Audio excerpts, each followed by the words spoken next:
আজকে আমার লোকপ্রিয় দর্শনে আমার কবি প্রণামের তৃতীয় অংশ পাঠ করে শোনাচ্ছি। এই ভিডিও ভালো লাগলে আশা করি আপনারা লাইক, শেয়ার, সাবস্ক্রাইব দিয়ে পাশে থাকবেন। আমি জানি সেই প্রশংসাবাণী শুধু একা আমারই প্রাপ্য ভেবে গ্রহণীয় নয়। আমার মধ্যে যেটুকু প্রাচ্য, তাই প্রাতিচ্যকে যা দেওয়ার তা দিয়েছে।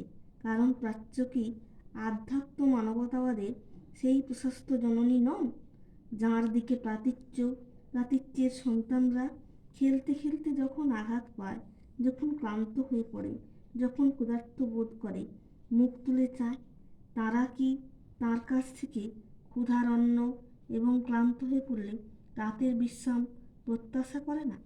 আর তাদের হতাশ করা কি বাঞ্ছনীয়? এই প্রসঙ্গে বলে রাখি, কথাশিল্পী শরৎচন্দ্র রবীন্দ্রনাথ প্রসঙ্গে একটা কথা বলেছিলেন যে পাশ্চাত্য বলে আমরা নিয়েছি, কিন্তু আমরা জগৎ থেকে যা নিয়েছি রবীন্দ্রনাথের মতন ব্যক্তির হাত দিয়ে ওই ব্যক্তিটি ছিলেন বলে আমরা প্রাতিচ্যকে দিয়েছিও তার অনেক বেশি। এ আমার সৌভাগ্য যে ঠিক সেই মুহূর্তেই আমি আবির্ভূত হলাম, যখন প্রাতিচ্য কিছু পরিপুষ্টির জন্য আবার প্রাচ্যের মুখাপেক্ষী হয়েছে। যেহেতু আমি প্রাচ্যের প্রতিনিধি, প্রাতিচ্যের বন্ধুরা আমাকে পুরস্কৃত করলেন, আর আমি আপনাদের নিশ্চিত করে বলতে পারি যে পুরস্কার আপনারা আমাকে দিয়েছেন, আমার নিজের জন্য তা অপচায়িত হয়নি। একক ব্যক্তি হিসেবে কি গ্রহণ করার কোনো অধিকার আমার নেই, আর সেজন্য অন্যদের প্রয়োজনে আমি তা ব্যবহার করেছি। একে প্রাচ্যের শিশু ছাত্রদের উদ্দেশ্যে আমি একে উৎসর্গ করেছি, কিন্তু এটা আবার সেই বীজের মতো যাকে মৃত্তিকায় বপন করা হয়, আর যা পরে ফলবান বৃক্ষ হয়ে আবার তাদের কাছেই ফিরে আসে, তাদের জন্যই ফল উৎপাদন করে যারা একদা বপন করেছিল।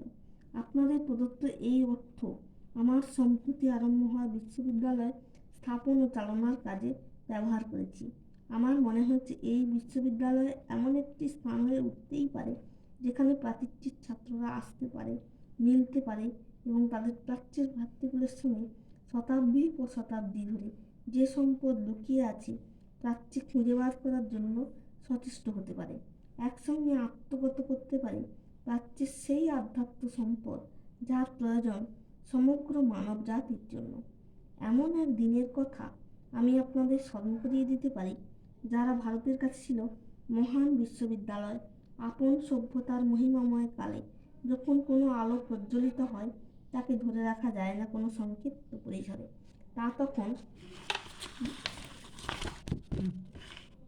তখন সমগ্র বসুন্ধরার জন্য।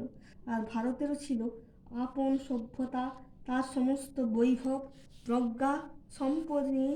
শুধুমাত্র আপন সন্তানদের জন্যই সে সভ্যতা ব্যবহৃত হয়নি, তাকে উন্মুক্ত করতে হয়েছিল আতিথ্যের দ্বার। সমগ্র মানব জাতির জন্যই চৈনিক, জাপানি, পারসিক এবং সেই সঙ্গে এসেছিল ভিন্ন ভিন্ন সকল জাতির মানুষ, আর তারা পেয়েছিল ভারতের শ্রেষ্ঠ যা কিছু আহরণ করার সুযোগ সর্বকালের ইতিহাসে সমগ্র মানব জাতির উদ্দেশ্যে। তাই হলো তার শ্রেষ্ঠ অর্ঘ্য। অকৃপণভাবে ভারত তা নিবেদন করেছিল। আপনারা নিশ্চয়ই জানেন যে শিক্ষাদানের বিনিময়ে শিক্ষার্থীর কাছ থেকে কখনোই কোনো পার্থিব পরিশ্রমিক গ্রহণ করা আমাদের দেশের পরম্পরা নয়। কেননা ভারতে আমরা মনে করি যিনি জ্ঞানবান, শিক্ষার্থীর কাছে জ্ঞান বিতরণ করা তার কর্তব্য। এ শুধু ছাত্রদের দায়িত্ব নয়, শিক্ষকের কাছে আসা এবং শিক্ষা প্রার্থনা করা, বরং তাদের জীবনের অভীষ্ট পূরণের লক্ষ্যে শিক্ষকেরই তাগিদ, তার শ্রেষ্ঠ নৈবেদ্য যা তার কাছে আছে নিবেদন করা তাকেই, যার তা প্রয়োজন হতে পারে। আর এইভাবেই যা ভারতের কাছে সঞ্চিত আছে তা দেওয়ার ও নিজের শ্রেষ্ঠতম সম্পদকে নিবেদন করার জন্য আত্মপ্রকাশ ভঙ্গি সম্ভব হয়েছিল।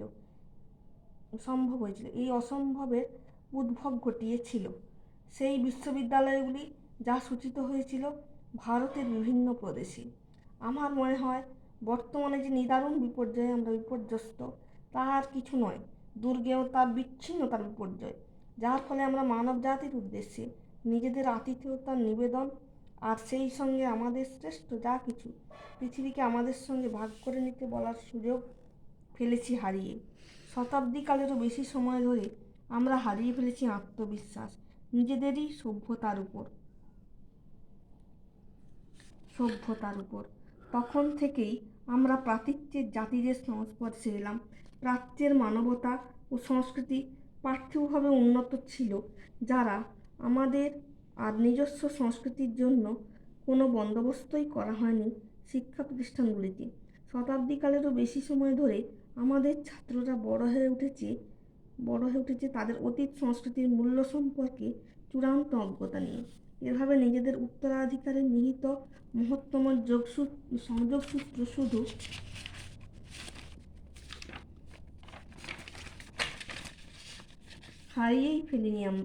হারিয়ে ফেলেছি আমাদের যা কিছু আছে তা দেওয়ার মহান গৌরব। শুধু অন্যের কাছ থেকে ভিক্ষা গ্রহণ নয়, শুধু ঋণ করা নয়, অন্যের সংস্কৃতি নিয়ে বেঁচে থাকা নয়, বিদ্যালয়ের চিরন্তন বালক হয়ে সময় এসেছে যখন আমরা আর হারানো চলবে না এ ধরনের যাবতীয় সুযোগ। যা আছে আমাদের তাকে প্রকাশিত করার জন্য চেষ্টা করতে হবে আপ্রাণ, যাতে শতাব্দীর পর শতাব্দী ধরে দারিদ্র আর প্রদর্শন করতে না হয়। আমরা জানি পূর্বপুরুষের থেকে উত্তরাধিকার সূত্রে আমরা কী পেয়েছি, আর শুধু আমাদের দেশবাসীর জন্য নয়, সমগ্র মানব জাতির স্বার্থেই দানের এহেন সুযোগ আর হারানো যাবে না হেলায়। সেটাই কারণ, আর তাই আমাকে প্রণোদিত করে এমন এক আন্তর্জাতিক প্রতিষ্ঠার সংকল্পে, যেখানে প্রাচ্য ও প্রাচ্যের বিদ্যার্থীরা মিলিত হতে পারবে অভিন্ন বোঝে, ভাগ নিতে পারবে আধ্যাত্মিকতার প্রসার। এই বলে সবাইকে ধন্যবাদ জানিয়ে আমি আমার তৃতীয় পাঠের বক্তব্য শেষ করলাম।